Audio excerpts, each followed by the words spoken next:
কার্যকরী উপাদান সেটা হচ্ছে বায়োটিন। শ্যাম্পু, তেল এগুলো যদি ব্যবহার করি সেগুলোর চেয়ে আমাদের ইন্টারনাল প্রবলেম গুলো বেশি থাকলেই কিন্তু চুল পড়ার সমস্যাটা বেড়ে যায়। প্রোটিনের অভাবে যে কোনো স্কাল্পের হিলিং পাওয়ারটা কিন্তু কমে যায়। বাদাম জাতীয় খাবার খাওয়া যেতে পারে, এটিও চুলের জন্য বেশ ভালো।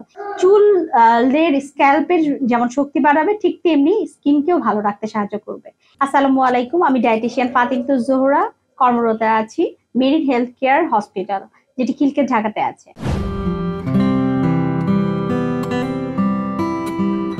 বর্তমানে একটি খুব কমন সমস্যা হচ্ছে সবার চুল পড়ে যাচ্ছে। চুল পড়ে যাওয়ার আসলে আমরা যদি বাইরের যে উপাদানগুলো যেমন শ্যাম্পু, তেল এগুলো যদি ব্যবহার করি সেগুলোর চেয়ে আমাদের ইন্টারনাল প্রবলেম গুলো বেশি থাকলেই কিন্তু চুল পড়ার সমস্যাটা বেড়ে যায়। কারণ চুলের স্কাল্পে যে ফলিকলস গুলো আছে সেই ফলিকলস গুলো যখন প্রপার নিউট্রিশন না পায় তখনই কিন্তু এগুলো পড়ে যায়। তো সেক্ষেত্রে আমাদের কোন কোন নিউট্রিয়েন্টস গুলোর দিকে বেশি নজর দিতে হবে সেই সম্বন্ধে আসলে নলেজ থাকা প্রয়োজন। প্রথম যে উপাদানটি সেটা হচ্ছে প্রোটিন। প্রোটিনের অভাবে যে কোনো স্কাল্পের হিলিং পাওয়ারটা কিন্তু কমে যায়, তাই প্রপার প্রোটিন অ্যামাউন্ট সে গ্রহণ করছে কিনা সেদিকে খেয়াল রাখতে হবে। খুব একটি কার্যকরী উপাদান সেটা হচ্ছে বায়োটিন।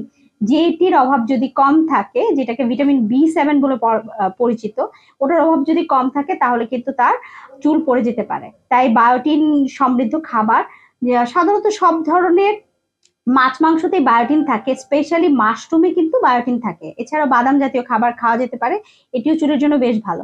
এছাড়াও vitamin E, vitamin K, calcium, magnesium এবং জিঙ্ক, এই খাবারগুলো প্রত্যেকটি কিন্তু স্ক্যাল্পের জন্য ভালো, যেগুলো চুলের স্ক্যাল্পের যেমন শক্তি বাড়াবে, ঠিক তেমনি স্কিনকেও ভালো রাখতে সাহায্য করবে।